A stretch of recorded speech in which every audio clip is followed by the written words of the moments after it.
Dit is my so lekker om vanoggend met Dr. Gerard Verdoren te gesels en hy is die rentmeester en bedryfsbestuurder by CropLife Suid-Afrika. Gerard, baie welkom by Grootplaas. Baie dankie, goeiemôre.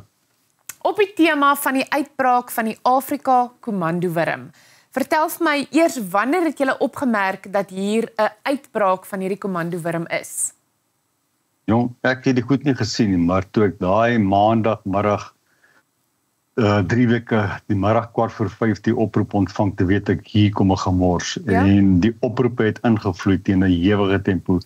Tot en met vanoggend skat ek so dig by 1000 oproepe en WhatsApp boodskappe van mense dwars oor Suid-Afrika. Dis groot boere, dis klein boere, dis swart boere, dis wit boere, dis mense in dorpe. Ja. En ek het nog nooit in my lewe so iets ervaar met 'n komandowurm in die 40 jaar wat ek in die bewaring en landboubedryf is. Sjoe. So om te sê daar is 'n hysterie, is die waarheid. Hoekom die hysterie? Hoekom die paniek? Omdat hierdie uitbraak die grootste is wat nog ooit aangeteken is, sover ek weet. En omdat die komandowurms 'n geweldige negatiewe impak veral op weidingsgewasse het. In die veld self is dit nie 'n probleem nie, want hulle eet in die veld en ons somergebied is baie nat. Met ander woorde, die bietjie wat hulle afval gaan baie vinnig teruggroei. So daar is die boer nie probleem nie, maar as hulle bijvoorbeeld in tef inkom of koekoeie of jy het bijvoorbeeld soetgat geplant of jy het iets geplant soos voervorging en 'n ander ding wat hulle ook baie aanval is dan die lucern. Ja. Dan eet hulle daai landerye heeltemal op. Ek het net vanmôre weer 'n oproep gehad van 'n boer.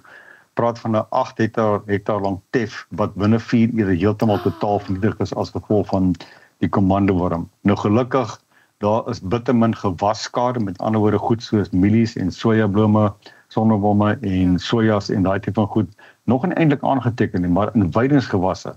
Dit kan 'n uitwissende effek hê as jy nie jou oë oophou nie, want as jy jou oë oophou en knip, is hulle klaar deur die land en daar's dan niks oor nie. En die ander probleem is ook dat veral met die grasse met 'n breë blaar, so koekoeie en soetgras en bloubuffelgras, skei dan 'n toksien af wat baie na verwant is aan die blousuur en die beeste en die skape en die bokke is, kry soos van 'n blousuurvergiftiging. En ek het al 'n boer gehad wat sy hele beestrop verlam was, gelukkig het almal reg gekom, maar ongelukkig 'n paar van my klein swart boere met wie ek saamwerk, het 'n paar beeste verloor en 'n paar skape en 'n paar bokke. So daar is die gevaar dat die gras wat hulle eet en ook die mis wat hulle inneem van die wurms kan hulle vergiftig en dan op die manier verder ekonomiese skade veroorsaak.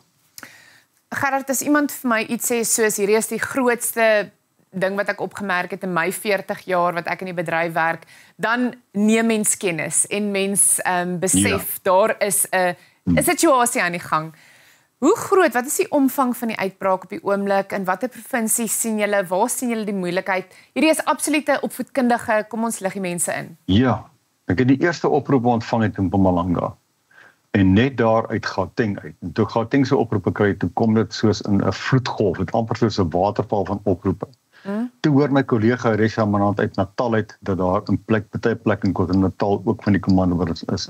En toe kom die oproepe na my toe. So dit het uiteindelik nog nooit wat ons van weet so ver getrek as Kokstad. Maar jy kan selfs dan sê dat die hele na KwaZulu-Natal, die hele Mpumalanga, die hele Gauteng, die hele Noordwes, dele van Limpopo, self tot amper in die Wildtuin en dan ver bo tot in 'n Woebe wat eintlik 'n tropiese gebied is wat er nooit voorkom nie, is geïnfekteer. En ek het 'n vriend van my gebel, Isak Otto by Ottosdal of by Botawil laasweek maandag gesê, Isak, hou jou oë oop. En Isak is 'n rustige ou, maar toe Isak my 'n Vrydagmiddag bel, toe besef ek maar hier is hy nou. Toe's die chaos in Botawil. Hulle trek al verby Beinsvlei, so amper in Bloemfontein, so die hele Vrystaat is geïnfekteer. Al wat ons nog nie oproep ontvang het oor nie, is die Oos-Kaap en die Wes-Kaap en die Kalahari gebiede. Maar daar kan klein kolletjies wees, daar's ook ander wurms wat uitbreek, maar dis onverwant aan die Afrika komandowurm. En dit is nie so erg as wat die Afrika komandowurm is op hierdie stadium nie. So jy kan maar sê die hele somerreënvalgebied uitgesluit die Karoo en Kalahari, maar daar's ander wurmpla wat ook daar uitgepop het wat nou nie vandag se gesprek van belang is nie. Gerard, ek kan nie help om te vra, hoekom? Hoekom nou? Hoekom so groot? Wat is julle teorieë? Hoekom hierdie uitbraak wat eintlik nou soos 'n veldbrand versprei het? Hoe en hoekom?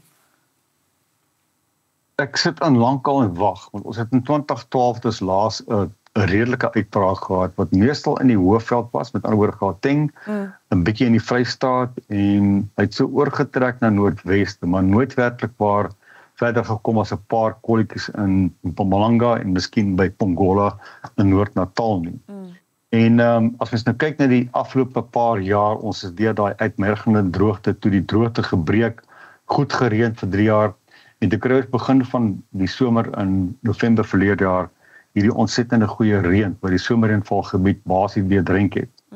Toe skielik slat ons hierdie midsomer uit droogte met geweldig hoë temperature, en ek het toe gesit te wag en wonder, wat gaan uitbreek? Gaan dit wurms wees? Gaan dit sprinkane wees? Gaan dit motte wees? Wat gaan gebeur?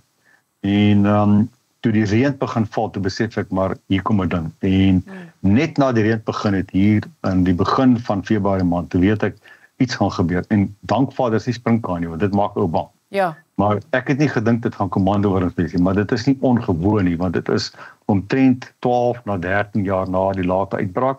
Met ander woorde, die weeromstandighede laat hierdie wurm dan uitpop, so in 'n siklus van 10 tot 12 jaar wat dit gebeur elke keer. Sjoe. Sê my net gou-gou, hoe beweeg hulle so vinnig? Is dit die hoeveelheid wat op een gegeewe tyd net jou lande kan plat trek, of is dit die spoed waarmee hulle eet? Wat is die groot katalisator? Ons begin eers by die begin. Ek dink die fout wat ons almal maak, en ek praat nou hier as 'n boer sonder 'n plaas. Ons hou nie in die aande dop net hier by son onder wat gaan aan oor ons plase nie, of jy nou 'n beesplaas of 'n skaapplaas of 'n gewasplaas het. Jy moet in die aande ry met jou voertuig net na son onder en kyk of jy motplaas sien. Want ons het daai boodskap al deurgegee in 2016 toe die herfskommandowurm Suid-Afrika uit Amerika ingevaar het.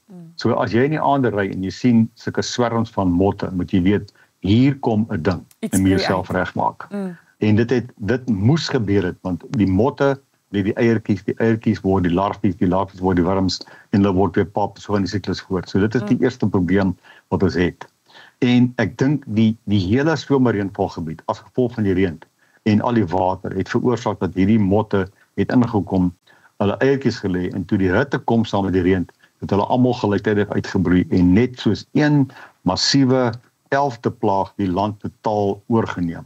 Word die Afrika kommandowurm as 'n indringerspesie beskou en het die staat 'n mandaat om hierdie as 'n plaag te beheer of 'n verpligting om dit te doen? Nee, die Afrika kommandowurm is inheems en omdat hy so sporadies uitbreek, eintlik baie minder as die sprinkane, is daar geen mandaat aan die kant van die staat in terme van die wet op landboupla om die wurm te beheer nie. Maar dit wil nie sê die staat help nie. Ek weet dat KwaZulu-Natal het nou begin help en ek weet Gauteng het begin help met die boere wat impak het, en ek dink dis alleen die Afrika kommandowurm, maar daar's ook party van die klein boere wat herfskommandowurm het. Maar daar is nie 'n regsverpligting om die staat te help nie. Daar's wel 'n verpligting om die staat om almal in te lig.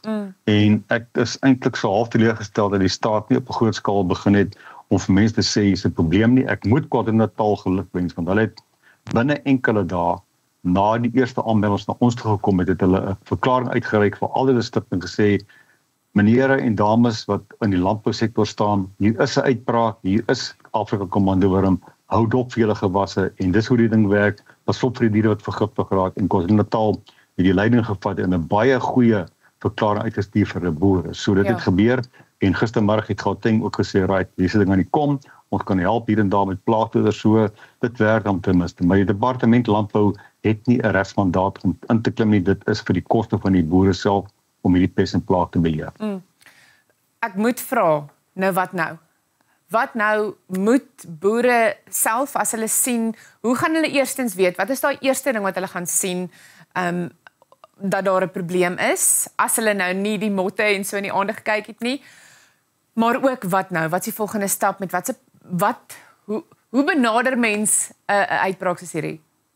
Die eerste wat die boere gaan sien, en dit kom uit al die navraag wat ek kon kry het, en ek en die res het die navraag gekry landwyd, is hulle sien hierdie groot legioene van swart wurms wat in breë bande beweeg, het sy in die paaie, of dan as jy in 'n landery stap met tef of babala of lucerne of so, dan sien jy hierdie massiewe aantal wurms, letterlik Ons praat nie van miljoene nie, ons praat van triljoene wurms wat oor 'n oppervlakte My genigtig. Dis wat die boere sien. Jy kan praat van, ek het gesien foto's, as ek moet 'n skatting maak, dan praat ek van hierso by 5 na 600 wurms per vierkante meter.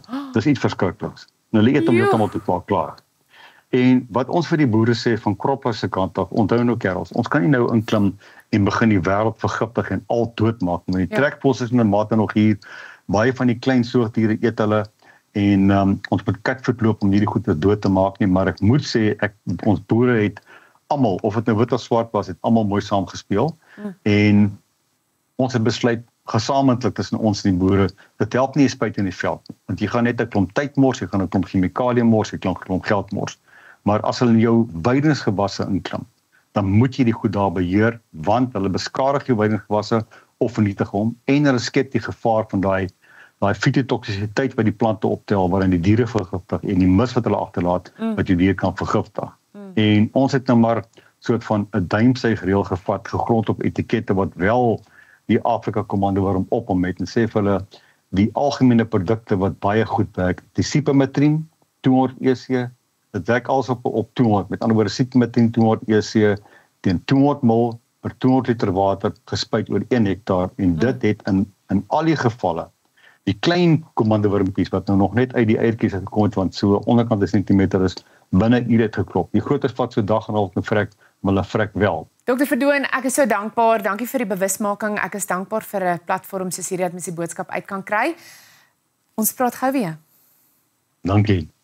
Kom ons kyk gou-gou na gebeure in die landbougemeenskap naby jou. En onthou, as jy landbou nuus vir ons het, stuur gerus vir ons 'n e-pos na mynie@grootfm.co.za.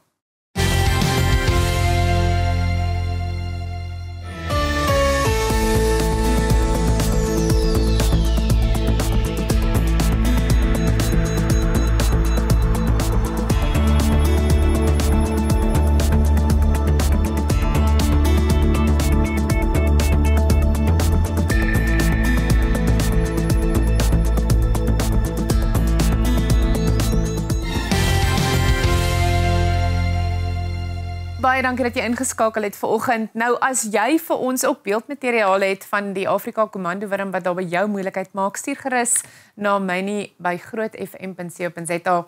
En dan groet ek jou, ek hoop jy 'n mooi dag en sterkte daar in die velde.